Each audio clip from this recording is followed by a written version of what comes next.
여러분은 동계올림픽 하면 누가 떠오르시나요? 피겨의 불모지였던 우리나라에서 최초로 올림픽 메달을 딴 선수가 있습니다. 그 선수는 출전했던 모든 대회에서 메달을 놓친 적이 단 한 번도 없는 올 포디움을 달성한 인물이며 여자 싱글 피겨스케이팅에서 사상 최초로 4대 국제대회라 불리는 동계올림픽, 세계선수권, 4대륙 선수권, 그랑프리 파이널에서 모두 우승하여 그랜드슬램을 달성한 인물입니다. 오늘 살펴볼 인물, 바로 피겨 여왕 김연아입니다.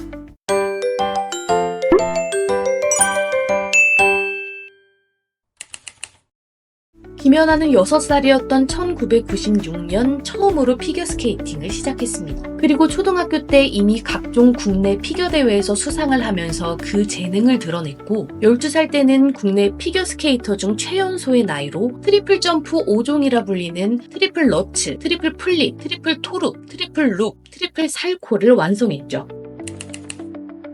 그리고 2004년 그녀는 14살의 나이에 주니어 국제무대에 데뷔했습니다. 첫 데뷔 년도의 쇼트 프로그램은 스노우스톰, 프리 프로그램은 파파 Can You Hear Me였습니다. 김연아는 주니어 그랑프리 헝가리 대회에 나가 첫 데뷔 무대에서 우승했습니다. 그러나 이어서 출전한 주니어 그랑프리 파이널과 주니어 세계선수권에서는 아사다 마오에게 밀려 은메달에 만족해야 했죠. 아사다 마오는 김연아와 같은 연도, 같은 달에 태어난 동갑내기 선수였으며 또 같은 연도에 데뷔했습니다. 그러니 라이벌이 될 수밖에 없는 운명이었죠. 그러나 아사다 마오는 이미 이 시기에 주니어 여자 선수 중 최초로 트리플 악셀을 성공시켰습니다. 그리고 주니어 그랑프리 파이널에서 김연아보다 35점이나 앞선 채로 모든 부문에서 세계 신기록을 경신하며 우승했죠. 세계의 모든 시선은 아사다 마오에게로만 집중되어 있었고 아사다 마오는 미래의 올림픽 금메달리스트였습니다. 이 당시까지만 해도 김연아에게 아사다 마오는 절대 넘어서지 못할 산처럼 보였습니다.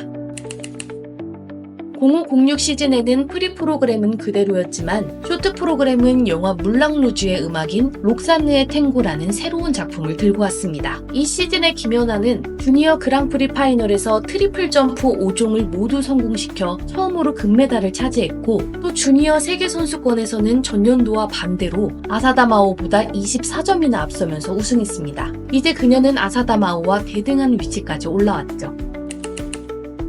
0607 시즌에는 새로운 프리 프로그램 종달새의 비상을 선보이며 등장했습니다. 대체로 우리가 김연아를 기억하는 첫 모습은 이때부터인 경우가 많습니다. 첫 시니어 데뷔 대회에서는 프리스케이팅에서 실수가 나와 동메달을 땄지만 그랑프리 파이널에서는 디펜딩 챔피언인 아사다 마오를 누르고 우승했습니다. 그리고 세계선수권에서는 쇼트 프로그램에서 남녀 선수 통틀어 최초로 가산점 2점을 받아 여자 싱글 쇼트의 세계 신기록을 세웠습니다. 다만 아쉽게도 프리 프로그램에서 실수가 연달아 나오며 최종적으로는 동메달에 만족해야 했죠. 그래도 이 세계 신기록을 통해 김연아에게 엄청난 매스컴의 관심이 쏟아졌고 국민들에게 그녀 자신을 알리는 계기가 되었습니다. 그리고 이전까지 김연아에게 재정적 지원이 거의 없었지만 이 시점을 계기로 김연아 선수를 향한 지원이 늘어나기 시작했습니다. 2007년에는 코치를 브라이언 오서로 변경하고 세계적인 훈련을 위해 캐나다 토론토로 연습 공간을 옮겼습니다. 그리고 쇼트와 프리 모두 새로운 작품을 선보였는데 쇼트 프로그램은 박쥐 서곡, 프리 프로그램은 미스 사이공이었습니다. 컵 오브 차이나와 컵 오브 러시아에서 모두 우승하였으며 특히 컵 오브 러시아에서는 총점 197점대로 개인 최고점을 경신하며 다시 한번 프리스케이팅 세계 신기록을 세웠습니다. 그랑프리 파이널에서도 우승하며 여유롭게 2연패를 달성하였죠. 그러나 2008년 고관절 부상을 입게 되어 치료를 위해 한국으로 입국하게 됩니다. 그리고 한국에서 연습을 해야 하는 상황에 놓였는데 연습할 장소가 마땅치 않아 롯데월드 아이스링크장 폐장 시간에 맞춰 훈련을 했다는 사실은 너무도 유명한 일화죠. 2008 세계선수권 대회에서는 쇼트에서 실수를 하여 5위를 기록하였고 프리에서는 1위를 하였지만 합산 결과 동메달을 기록하게 되었습니다. 이 대회에서 1, 2, 3등 간의 점수차가 모두 1점씩밖에 안 나 편파 판정에 대한 논란도 있었습니다. 특히 아사다 마오는 이때 첫 트리플 악셀을 실패하고 20초간 아무런 연기 없이 활주만 했음에도 불구하고 어떤 감점도 없이 우승을 차지했죠. 0809 시즌의 새로운 작품은 쇼트 프로그램은 죽음의 무도, 프리 프로그램은 세헤라자드였습니다. 특히 죽음의 무도는 많은 국민들을 김연아와 사랑에 빠지게 만든 작품이기도 했습니다. 처음 이 쇼트 프로그램이 공개되고 하루 종일 인터넷에 실시간 검색어 순위에 떠있기도 했었죠. 김연아는 스케이트 아메리카, 컵 오브 차이나에서 모두 우승하며 그랑프리 파이널에 진출합니다. 이 시즌의 그랑프리 파이널은 대한민국에서 개최되었고 자국에서 열린 첫 국제대회라 그런지 긴장하는 모습을 보이며 아사다마오에 이어 은메달을 땄습니다. 이때도 아사다마오는 트리플 악셀에서 회전수 부족 판정을 받지 않은 것 때문에 또 논란이 일었죠. 아사다마오는 시니어가 된 이후 트리플 악셀을 계속 시도하였지만 실패 확률이 매우 높았고 또 성공하더라도 항상 회전수가 부족한 것처럼 보였기 때문에 경기를 보는 사람들도 의문을 느낄 수밖에 없었습니다. 그럼에도 불구하고 트리플 악셀을 뛰지 않으면 절대 김연아를 넘을 수 없었기에 어떻게 보면 집착적으로 트리플 악셀을 시도하는 것처럼 보였죠. 김연아는 처음으로 참가한 4대6 선수권 대회에서 쇼트 프로그램에서 클린으로 본인이 세웠던 쇼트 최고점을 경신하며 세계 신기록을 세우고 우승했습니다. 이때 연습 과정에서 다른 선수들이 김연아의 연습을 방해하여 논란이 있기도 했었죠. 2009년 세계선수권에서는 쇼트에서 또 한 번 자신의 최고점을 넘어 세계 신기록을 다시 세웠고 총점 207.71점을 기록하여 첫 세계선수권 우승이자 총점 200점을 돌파한 최초의 여자 싱글 피겨 선수가 되었죠.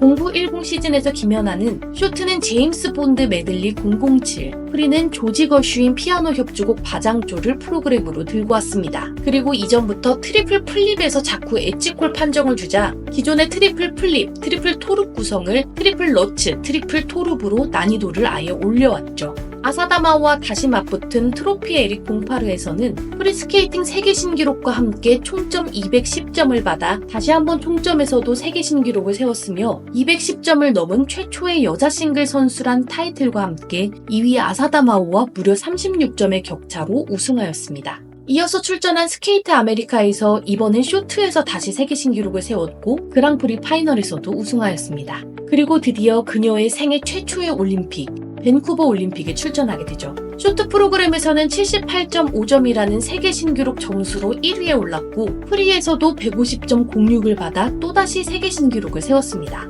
그리고 총점은 228.56. 김연아는 이제 세계 최초의 200점을 넘은 선수를 넘어 210점을 넘은 선수도 넘어 220점을 넘은 여자 싱글 선수가 되었습니다. 그리고 당연히 금메달을 목에 걸었죠. 한때 그녀의 라이벌이었던 아사다마오는 205.50의 점수를 받아 김연아와 25점 이상의 격차로 은메달을 목에 걸었습니다. 이제 그 누구도 더 이상 아사다마오를 김연아의 라이벌이라 칭하지 않았죠.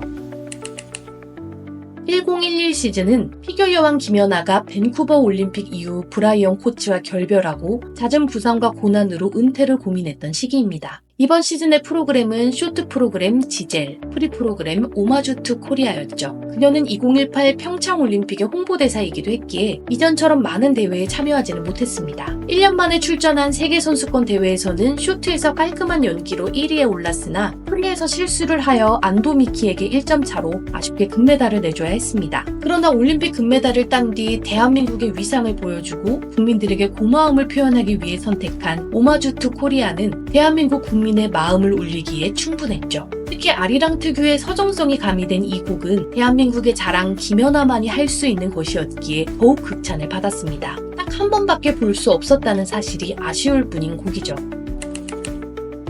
2012년 7월, 김연아는 2014 소치올림픽까지 현역 선수 생활을 유지하겠다고 발표했습니다. 그리고 김연아 선수가 없어지고 낮은 성공률의 트리플 악셀을 빼버렸던 아사다마오는 급하게 다시 트리플 악셀을 프로그램에 넣어야 했죠. 아사다마오 외에도 카롤리나 코스트너 등 순위권 선수들은 김연아에 대항하기 위해 프로그램 구성을 더 높여야 했습니다. 김연아는 새로운 시즌의 프로그램으로 쇼트는 뱀파이어의 키스, 프리는 레미제라블을 가지고 왔습니다. 2년 가까이 쉬었다가 복귀한 그녀의 실력이 빗바래지는 않았을까 의심하고 걱정하는 사람들도 있었지만 그녀는 2013 세계선수권 대회에서 프리스케이팅에서 세계 신기록을 달성하며 이전에 본인이 세웠던 기록을 다시 한번 경신했습니다. 2년 정도 쉬었다 와도 2위와 20점 이상의 차이를 내었죠. 입술을 덜덜 떨며 이미 심리적으로 위압당했던 아사다마오는 이 대회에서 3위를 차지했습니다.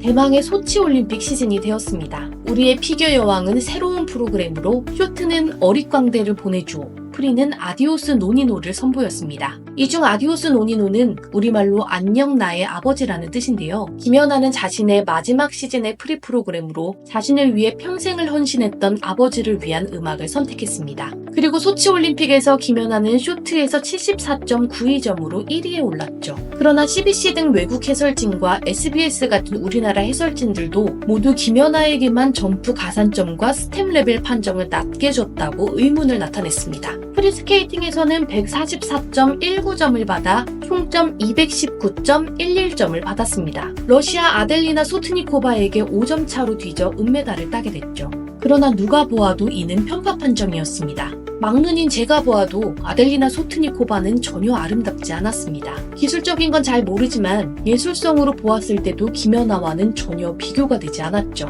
이렇게 느낀 건 저뿐만이 아니었습니다. 세계 각국의 해설진들, 관계자들, 언론들은 일제히 김연아가 금메달을 도둑맞았다고 외쳤으며 우리나라 국민들은 분노했죠. 특히 소치 올림픽은 개최국인 러시아가 자국 선수들에게 금메달을 몰아주어 지금까지도 역대 최악의 하나로 꼽히는 올림픽이죠. 게다가 금메달 도둑 아델리나 소트니코바는 도핑 스캔들까지 연루되었습니다. 그녀의 소변 샘플에 훼손 흔적이 발견되었던 건데요. 이후 인터뷰에서 그녀 스스로 또 그런 의혹을 말하기도 했었죠. 그러나 증거 불충분으로 김연아는 금메달을 돌려받지 못했습니다. 하지만 우리 국민 모두와 세계의 피겨 팬들은 진정한 금메달리스트가 누구인지 알고 있었으며 결과와 상관없이 우리보다도 더 초연한 모습을 보였던 그녀의 모습은 아직까지도 우리에게 가슴을 울리는 한 장면으로 남아있습니다.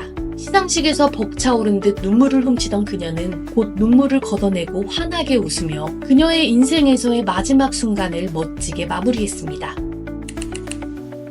피겨스케이팅 선수를 위한 아이스링크장이 단 한 곳도 없던 척박한 환경의 대한민국에서 오로지 한 개인의 재능과 노력만으로 세계 최정상의 자리에 오른 김연아 선수. 돈이 없어서 허리 부상을 입고도 13시간을 이코노미석에 앉아 코치 없이 홀로 비행기를 타고 경기장에 가서 세계 신기록을 세웠던 인물. 여분의 부츠도 없어 투명 테이프로 감싼 스케이트를 신고 경기를 하면서 금메달을 수없이 따낸 인물. 우승 후에도 갈라쇼에 의상이 없어 똑같은 옷을 입고 무대에 서서 환하게 웃던 인물. 그리고 그럼에도 불구하고 대한민국의 국민들에게 항상 감사함을 느낀다고 말했으며 대한민국 스포츠의 위상을 드높여준 인물.